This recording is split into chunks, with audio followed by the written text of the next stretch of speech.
Hello shalom everybody. सबको जय मसीह की। परमेश्वर की जीवित हजूरी में आपका स्वागत है। मैं पास्टर अभिषेक दर्शन लुधियाना पंजाब से आप सबका परमेश्वर की हजूरी में आपका स्वागत करता हूं। मैं आशा रखता हूं कि परमेश्वर आपको ब्लेस किया है और आप उसके जीवित नाम में आशीषित हैं, बरकत पाए हैं। और जब कोई यीशु मसीह का नाम लेता है वो बरकत पाता है और उसके जीवन में शांति होती है, उसके जीवन में एक चंगाई होती है, उसके जीवन में एक बरकत होती है। परमेश्वर आपको बहुत आयत से आशीष दे। आइए मैं आपके लिए प्रार्थना करना चाहता हूं। आइए हम सब मिलकर प्रार्थना करते हैं और उसके नाम को बढ़ावा देते हैं। आइए आइए सब जन अपनी आंखों को बंद करेंगे। सब जन। जीवित आसमानी खुदा, हम तेरा धन्यवाद करते हैं ये समय के लिए जो तूने हमारे जीवनों में दिया। खुदा, मैं प्रार्थना करता हूं कि जितने भी लोग इस जगह पे मौजूद है प्रभु जी, तेरे नाम को ऊंचा उठाए, तेरे नाम को बढ़ावा दे। तू बढ़ता जाए, हम घटते जाएं प्रभु जी। तेरा नाम सब जुबानों पे, हर एक की जुबान पे, हर एक इंसान के अंदर प्रभु वसने वाला हो सके प्रभु जी। ब्लेस कर, आशीषित कर और आज का वचन हमारे हृदयों में 30 नहीं, 60 नहीं, 100 नहीं, हजारों लाखों गुना फल लेके आए प्रभु जी। प्रभु जी, हमें ब्लेस कर, सुनने वाले को, पढ़े जाने वाले को और प्रचार किए जाने वाले पर और जो उस पे चले उन सबको आशीष देना, बरकत देना। मसीह यीशु के नाम में मांग लेते हैं, आमीन आमीन। Hallelujah hallelujah. स्वागत करता हूं मैं आपका परमेश्वर की जीवित हजूरी में और उसके नाम को ऊंचा उठाने के लिए, क्योंकि हम सब लोग जो यीशु मसीह को ग्रहण कर चुके हैं, नया जन्म पा चुके हैं, हम उसके नाम को ऊंचा उठाना, उसके नाम की प्रस्तिश करना, ये हम सबका एक कर्तव्य है, हम सबका एक फर्ज बनता है कि हम उसके नाम को ऊंचा उठाएं। खुदा इन वचनों के द्वारा आपको बहुत आयत से आशीष दे। आइए आज उसके कलाम की ओर, उसके वचनों की ओर आइए हम सब चलते हैं। मैं चाहता हूं कि आज एक चीज मैं आपको बताना चाहता हूं कि हमने बहुत दिनों बाद हम लाइव गए हैं, हम ऑनलाइन हमने ये वीडियो बनाना शूट किया है, स्टार्ट किया है।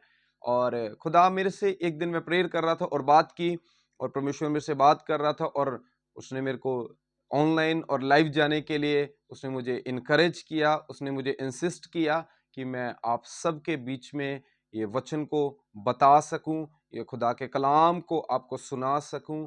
और उसने मुझे एक एक चैनल चला के और अपनी मिनिस्ट्री में, अपनी सेवकाई में, ताकि मैं आप रोज हर मंगलवार और हर शुक्रवार मैं आपको परमेश्वर का कलाम इस फेसबुक और यूट्यूब के द्वारा, जो भी ये सोशल मीडिया के चैनल्स हैं, इनके द्वारा ये वचन मैं आपको बता सकूं, ये वचन आपके बीच में मैं बांट सकूं।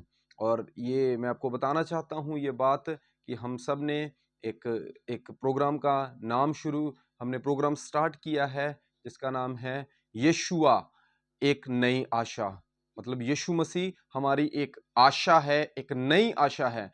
जो जिस उम्मीद के साथ हम यीशु मसीह में आए हैं, यीशु मसीह हमेशा खरा उतरता है उन उम्मीदों में। यीशु मसीह हमेशा खरा उतरता है अपने वचनों में। यीशु मसीह हमेशा खरा उतरता है अपने कलाम में, अपने वायदों में। इसीलिए आपको किसी इंसान के ऊपर आस करने की नौबत नहीं आएगी। अपना भरोसा हमेशा हमेशा अपना भरोसा उस यीशु मसीह पर बनाए रखें।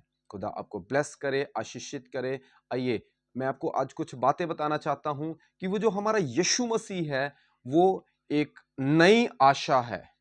यीशु मसीह एक नई आशा है हमारे लिए, आपके लिए, मेरे लिए, हम सब के लिए। यीशु मसीह एक नई आशा है।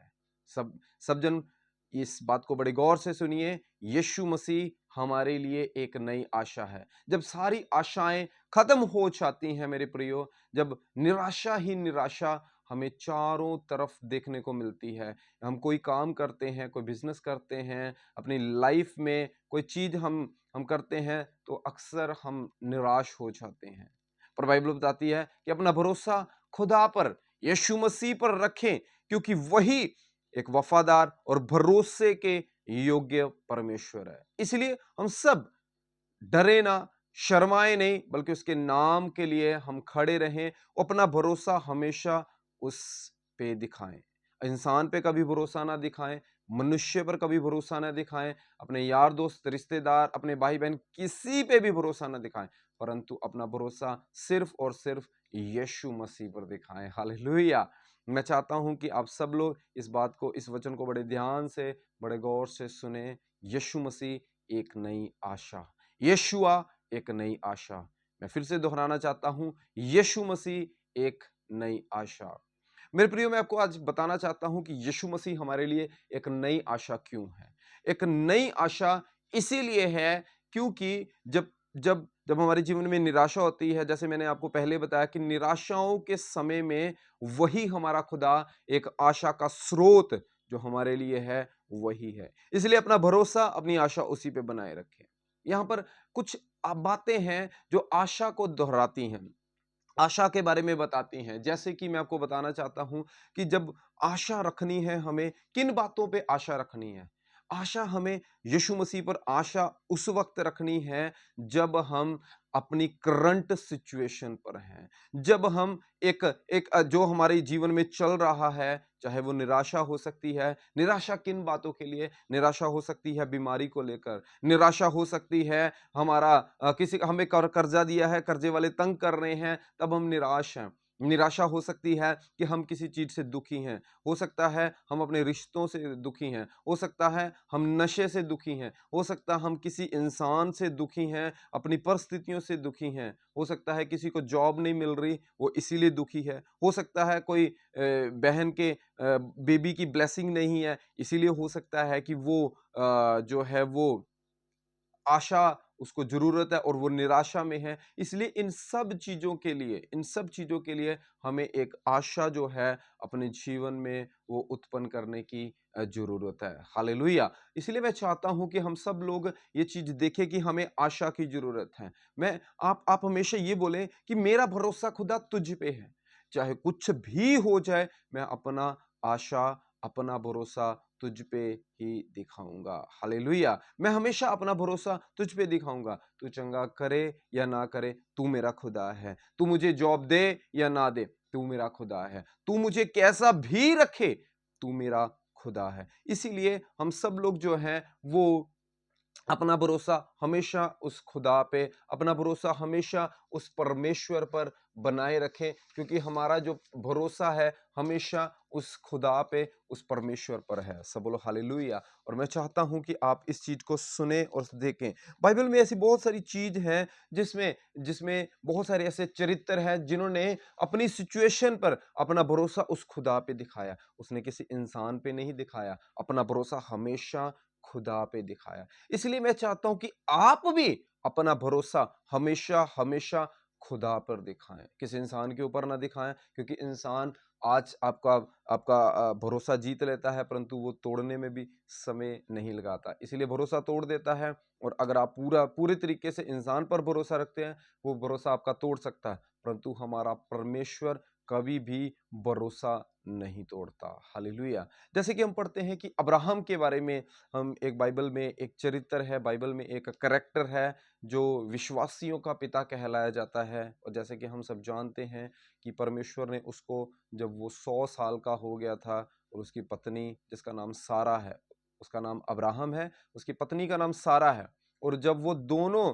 बिना बच्चे के थे, बिना बेबी के थे, बिना पुत्र पुत्री के थे, तब परमेश्वर ने उनके अंदर एक आशा जगाई कि मैं तुम्हें एक पुत्र दूंगा, और वो पुत्र जो, और मैं तुम्हें एक संतान दूंगा, वो संतान जो है वो रेत के किनकों के समान होगी, आकाश के तारागणों के समान, और रेत के किनकों के समान जो है वो एक, मैं तुम्हें बरकत दूंगा, मैं तुम्हारी संतान को करूंगा। इसीलिए जब हम अपना भरोसा परमेश्वर पर दिखाते हैं ना, आंख बंद करके, भरोसा क्या है, आशा क्या है, वो है कि चाहे कुछ हो, दिख रहा है या नहीं दिख रहा, हमें पता है कि हमारा खुदा, जीवित खुदा हमारे लिए वो कार्य करेगा। हमारा जीवित खुदा जिस पे हम भरोसा करते हैं, वो हमारे लिए वो कार्य करेगा, हमारे लिए वो चमत्कार करेगा, हमारे लिए वो काम करेगा जो जो जो दुनिया ना कर सके।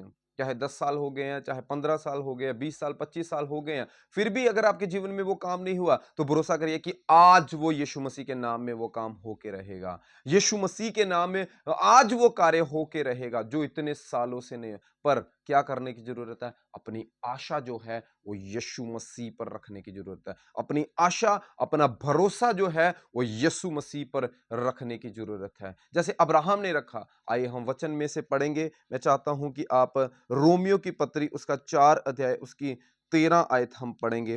रोमियो की पत्री मैं आपके लिए पढ़ना चाहूंगा, पौलुस के द्वारा प्रेरित, पौलुस के द्वारा लिखी हुई रोमियो की पत्री उसका 4 अध्याय उसकी 13 और 13 आयत को हम पढ़ेंगे। 13 से 18 आयत तक मैं 13 और 18 पढ़ना चाहूंगा, मैं आपके लिए पढ़ना चाहूंगा। क्योंकि यह प्रतिज्ञा कि वह जगत का वारिस होगा ना अब्राहम को ना उसके वंश को व्यवस्था के द्वारा दी गई, परंतु विश्वास की धार्मिकता के द्वारा मिली। ये मैं इसलिए पढ़ा कि आपको पता चले अब्राहम के बारे में बात हो रही है। वो अब्राहम जिसको परमेश्वर ने एक एक वाचा दी थी, जिसको परमेश्वर ने एक वायदा दिया था, और जिसने अपना वायदा दिया था कि मैं तुम्हें एक पुत्र दूंगा, और उसने भी वो आशा को रखा। 75 साल का था तब बोला था कि मैं तुम्हें एक पुत्र दूंगा, और वो 100 साल का हो गया तब जाके उसको एक पुत्र मिला। पर उसने अपनी आशा को नहीं छोड़ा, उसने अपने अपनी अपनी उम्मीद को नहीं छोड़ा, उसने अपना भरोसा जो यीशु मसीह पर है उसने नहीं छोड़ा। आइए 18 आयत को मैं आपके लिए पढ़ना चाहूंगा। रोमियो की पत्री उसका 4 अध्याय उसकी 18 आयत।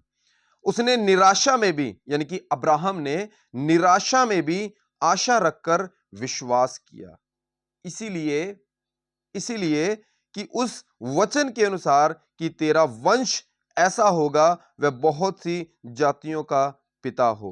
वह जो 100 वर्ष का था, उस अपने मरे हुए से शरीर और सारा के गर्भ की मरी हुई सी दशा जानकर भी विश्वास में निर्बल ना हुआ, और ना अविश्वासी होकर परमेश्वर की प्रतिज्ञा पर संदेह किया, पर विश्वास में दृढ़ होकर परमेश्वर की महिमा की, और निश्चय जाना कि जिस बात की उसने प्रतिज्ञा की है उसे पूरा करने में भी वह सामर्थी है। मेरा खुदा सामर्थी है, मेरा परमेश्वर सामर्थी है, और अपनी प्रतिज्ञा पूरी करने के लिए वो सामर्थी है।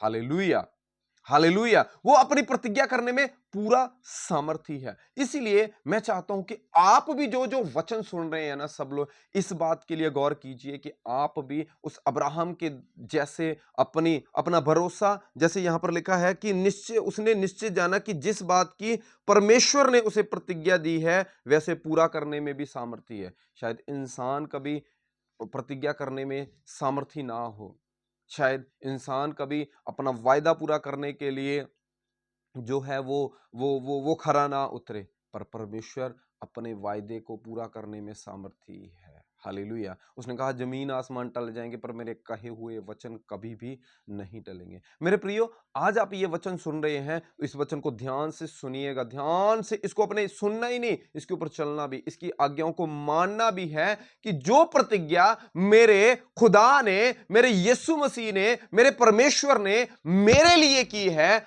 आपके लिए की है, हम सब के लिए की है, वो इसे पूरा भी करेगा।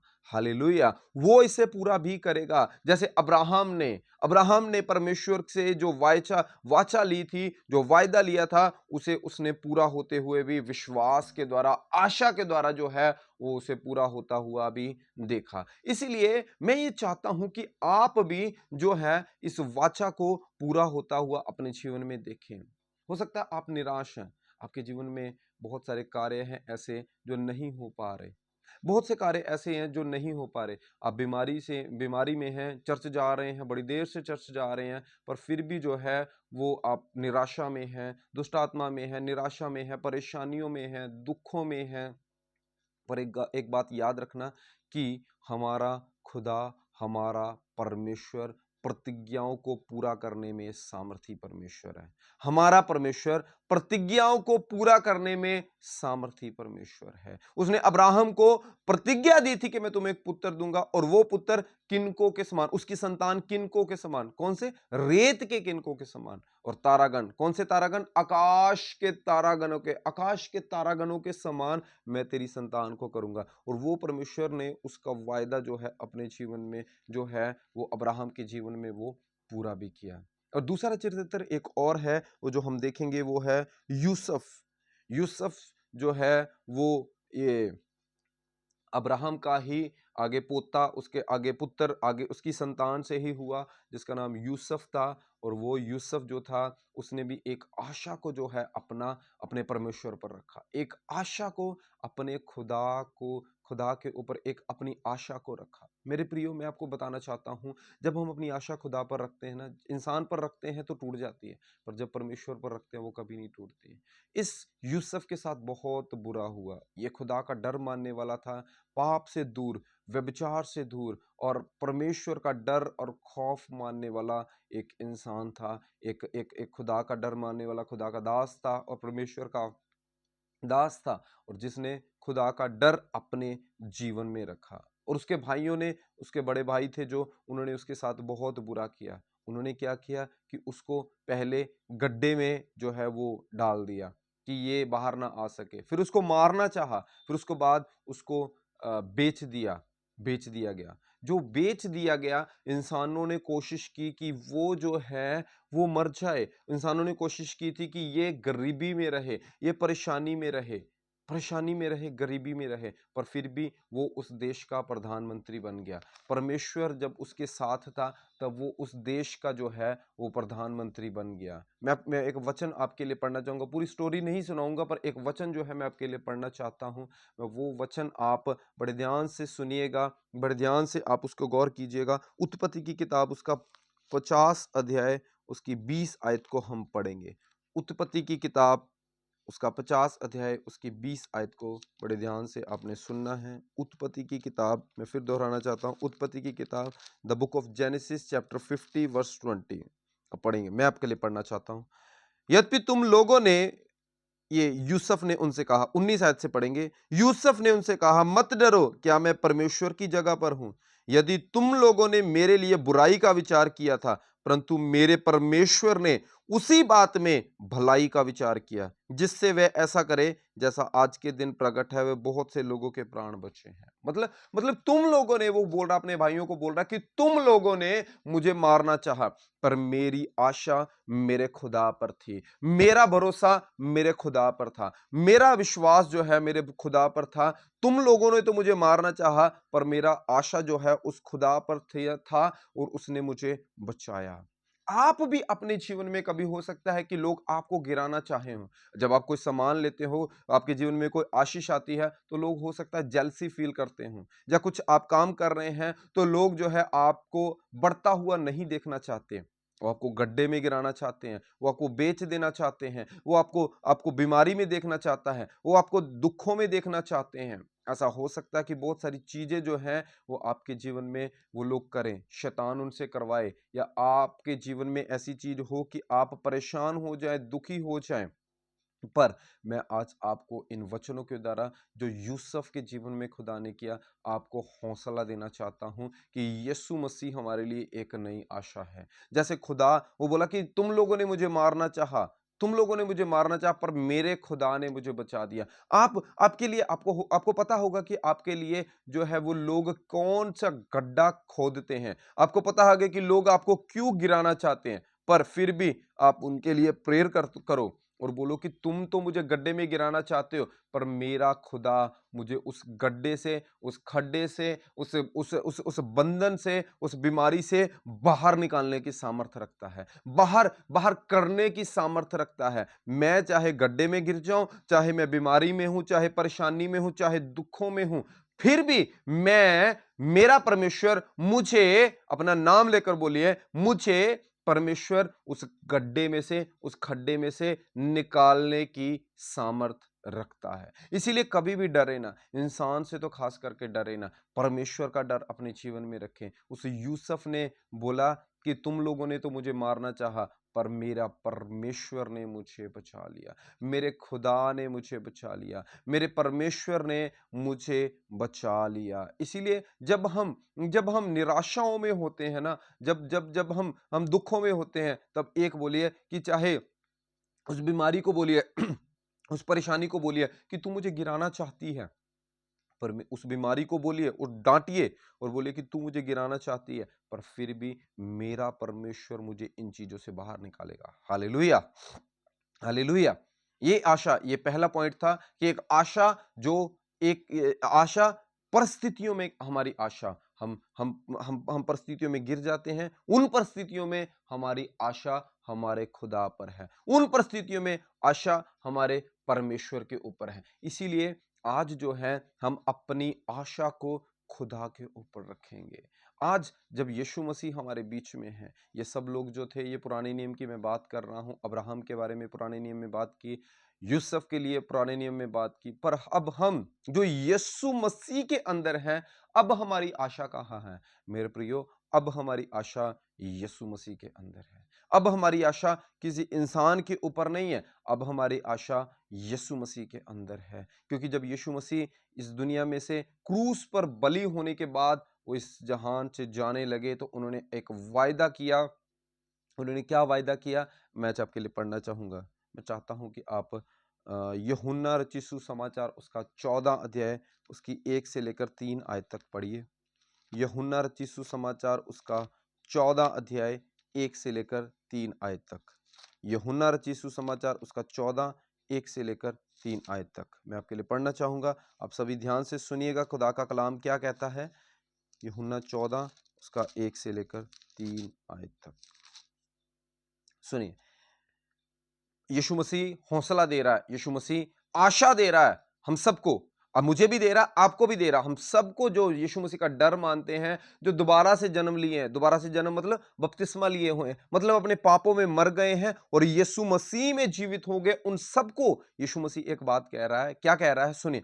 कहता तुम्हारा मन व्याकुल ना हो और परमेश्वर पर विश्वास रखो और मुझ पर भी विश्वास रखो। मेरे पिता के घर में बहुत से रहने के स्थान हैं।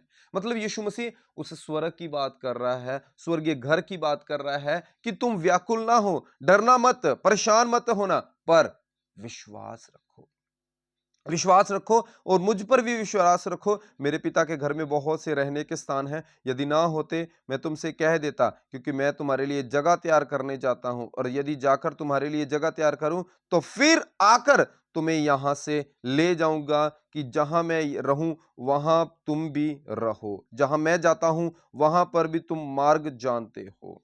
बाइबल बताती है यीशु मसीह ने कहा मैं जहां जाऊंगा वहां तुम्हें भी, मतलब अभी तो तुम यहां पर हो, पर मैं तुम्हें लेने के लिए आने वाला हूं। इंसान जो है, जो यीशु मसीह को मानने वाला विश्वासी है, वो दूसरों से अलग क्यों है? क्योंकि उनको आशा नहीं है कि उनकी मौत के बाद क्या होगा। पर हम मसीह जो है, हमें एक आशा है, हमें एक उम्मीद है कि हम यीशु मसीह जो आने वाला है वो हमें लेकर जाएगा। हम मसीहियों को एक आशा देकर गया है। इसीलिए मैं कहता हूं यीशुआ एक नई आशा, क्योंकि वो हमें एक आशा देकर गया है, वो हमें एक उम्मीद देके गया है कि हम लोग जो हैं उस उम्मीद के साथ जिए। जब एक उम्मीद होती है ना मेरे भाइयों, तो जब हम गिरे भी होते हैं, परेशान भी होते हैं, पर उस उम्मीद के साथ हम जीते हैं। चाहे हमारे जीवन में एक कोई कोई अंधकार है, पर वो उम्मीद का एक छोटा सा चिराग भी जो है हमें हौसला देता है कि कोई है तेरा सुनने वाला। आज हो सकता है आप सोच रहे होंगे कि यार मेरे कोई आगे ही नहीं है, मेरा कोई सुनने वाला नहीं है, मैं मसीह में आ गया हूँ, मैंने मसीह में जन्म ले लिया है, नया जन्म ले लिया है, मैंने यीशु मसीह को ग्रहण कर लिया है, अब कोई जो है वो मेरी बात नहीं सुनता। कोई लोगों ने बोला है कि मैं तुम्हारे साथ तुम्हें छोड़ दूंगा। आज बहुत सारी बातें हम सुनने को आते हैं कि लोग कहते हैं कि मैं हम तुम्हें छोड़ देंगे अगर तू यीशु मसीह के पीछे चला। मेरे भाइयों, उनको बोलना कि आप मुझे छोड़ दो, मुझे आपकी नहीं, मुझे यीशु मसीह की जरूरत है। क्योंकि उनको तो आशा नहीं है, कि क्या होगा, पर हमें एक आशा है, हमें एक उम्मीद है कि यीशु मसीह हमारे साथ है। God is with us. Yeshu मसीह हमारे साथ है, यीशु मसीह हमारे साथ रहने वाला है, यीशु मसीह हमारे साथ चलने वाला है, यीशु मसीह हमारे अंदर है। पहले पुराने नियम में हम देखते कि यीशु मसीह हमारे साथ साथ चलता था, परमेश्वर हमारे साथ साथ चलता था, पर जब हमने उसे ग्रहण कर लिया, अपने पापों का छुटकारा हो गया, हमने अपने पापों का अंगीकार करके हम परे हो गए। अब यीशु मसीह हमारे अंदर है, हम यीशु मसीह के अंदर, यीशु मसीह हमारे अंदर है। मैं नहीं रहा, पर मसीह मुझ में जीवित है। मैं नहीं रहा, पर मसीह मुझ में जीवित है। इसीलिए मैं आज आपको बताना चाहता हूं कि अगर कोई आपको छोड़ के जाना चाहे मसीह के कारण, उसको छोड़ दीजिए। मसीह आपको कभी नहीं छोड़ेगा, वो आपको हाथ पकड़ेगा और एक आशा, वो एक उम्मीद आपको देता है। वो क्या उम्मीद है? कि वो जल्द आने वाला है और वो आपको लेके जाएगा, वो आपको लेके जाएगा, वो स्वर्ग में लेके जाएगा। हालेलुया। एक वचन मैं आपके लिए और पढ़ना चाहता हूं। रोमियो की पत्री उसका 15 अध्याय उसकी 13 आयत हम पढ़ेंगे। रोमियो की पत्री उसका 15 अध्याय उसकी 13 आयत मैं आपके लिए पढ़ना चाहता हूं। रोमियो की पत्री उसका 15 का 13, सुनिए ध्यान से क्या कहता है। परमेश्वर का कलाम कहता है, परमेश्वर जो आशा का दाता है, यानी कि उम्मीदों का दाता, यानी कि परमेश्वर हमारी आशा है। हालेलुया। परमेश्वर हमारी आशा है, कोई इंसान हमारी आशा नहीं है। परमेश्वर हमारी आशा है, खुदा हमारी आशा है, खुदा हमारी आशा है, परमेश्वर हमारा भरोसा है। ध्यान से पढ़िएगा, मैं पढ़ना चाहता हूं आपके लिए। परमेश्वर जो आशा का दाता है तुम्हें विश्वास करने में और सब प्रकार के आनंद और शांति से परिपूर्ण करे, कि पवित्र आत्मा की सामर्थ्य से तुम्हारी आशा बढ़ती जाए। यानी कि अगर अगर अगर आज आप बोल रहे हैं ना कि पास्टर जी, या किसी से बात करते कि भाई आज तक परमेश्वर का वचन क्या था, आशा करो, आशा रखो अपने जीवन में। आशा कैसे रखें? तो मैं उसका जवाब आपको देना चाहता हूं कि आशा रखें कैसे। एक्चुअल में कैसे रखें वो कैसे रखते हैं, ये लाइन में आपके लिए, आयत मैं आपके लिए पढ़ना चाहता हूं। कहता है, पवित्र आत्मा की सामर्थ्य से तुम्हारी आशा बढ़ती जाए। यानी कि पवित्र आत्मा की सामर्थ्य जब मुझ में आ गई, तब मेरी आशा जो मसीह में है वो बढ़ती जाती है। इसलिए मैं आज आपको बताना चाहता हूं कि हम मसीह हैं। आप जितने इस कलाम को सुन रहे हैं, आपकी आशा कहां है? आपकी आशा मसीह में होनी चाहिए। आपकी आशा जो है वो यीशु मसीह में होनी चाहिए। आपकी आशा उस खुदा पे होनी चाहिए। आपकी आशा उस परमेश्वर पर होनी चाहिए जो सनातन से है। उस परमेश्वर पर होनी चाहिए जिसने हमें भेजा। उस परमेश्वर पर होनी चाहिए जिसने अपना पुत्र दे दिया। उस पर होनी चाहिए जो पुत्र था। उस पर होनी चाहिए जिसका नाम यीशु मसीह था। उस पे होनी चाहिए वो जो हमारे लिए क्रूस पर चढ़ गया, वो जो हमारे लिए गाड़ा गया, वो जो हमारे लिए मारा गया, और वो जो तीसरे दिन मुर्दों में से जी उठा। मौत उसको रख ना सकी। उसने भी आशा रखी थी कि मेरा पिता मुझे बचाएगा, मेरा पिता मुझे ना छोड़ेगा, वो छोड़ेगा। हमारा परमेश्वर कभी नहीं छोड़ता। इसीलिए आप भी आशा रखिए, वो आपको कभी नहीं छोड़ेगा। वो ना कभी छोड़ेगा और ना ही कभी त्यागेगा। मेरा परमेश्वर कभी ना छोड़ता है, कभी ना त्यागता है। इसीलिए पवित्र आत्मा के द्वारा जो है, वो आप अपनी उम्मीदों को, अपने विश्वास को हमेशा उस खुदा पर रखिए। अपनी आंखें, अपना भरोसा हमेशा उस खुदा पर रखिए। इसलिए अपना भरोसा उस खुदा पे रखिए। मैं फिर कहना चाहता हूं, अपना भरोसा उस खुदा पर रखिए। परमेश्वर आपको इस वचनों के द्वारा ब्लेस करे, आशीषित करे। और मैं चाहता हूं कि आप इन वचनों को सुने, इस पे मनन करें, इस पे चलें और खुदा को खुश करें, परमेश्वर प्रसन्न करें, क्योंकि वो जो है वो आपको ब्लेस करना चाहता है। वो जो बलिदान, वो किसी चीजों का बलिदान नहीं, बल्कि आपकी प्रसन्नता का बलिदान वो चाहता है कि आप खुश रहें, परमेश्वर में बढ़ते चले जाएं। इसीलिए मैं आपको ब्लेस करना चाहता हूं, आशीषित करना चाहता हूं खुदा के वचनों को सुनते रहने के लिए, ताकि आप परमेश्वर के वचनों को सुनते रहें, कलाम को सुनते रहें, परमेश्वर के वचनों में बढ़ते चले जाएं। आपके बच्चे बड़े बड़े ओहदों पे जाए, आपके बच्चे खुदा के कलाम में बढ़ते चले जाएं। परमेश्वर आपको ब्लेस करे, आशीषित करे। कुछ बातें जो है वो मैं आपको बताना चाहता हूं कि मेरा नाम पास्टर अभिषेक दर्शन है और मैं लुधियाना में समराला चौक के पास टिब्बा रोड करके एक जगह है, वहाँ पर हम सेवकाई कर रहे हैं। और मैं और मेरे एक पत्नी है, 3 बच्चे हैं, और हम जो है वो प्रभु की सेवा करते हैं और खुदा में हम लोगों को वचन सुनाते हैं। आप भी इस चर्च में आइए, परमेश्वर आपको ब्लेस करे। आप इस भवन में आइए, खुदा आपको आशीषित करेगा। किसी भी तरह की कोई बीमारी हो या किसी तरह की कोई परेशानी हो, दुख हो, तकलीफ हो, तो आप ये स्क्रीन में दिए हुए नंबरों पर आप कॉल कर सकते हैं, कभी भी प्रार्थना करवा सकते हैं। इतवार को, हर इतवार को चर्च में आइएगा।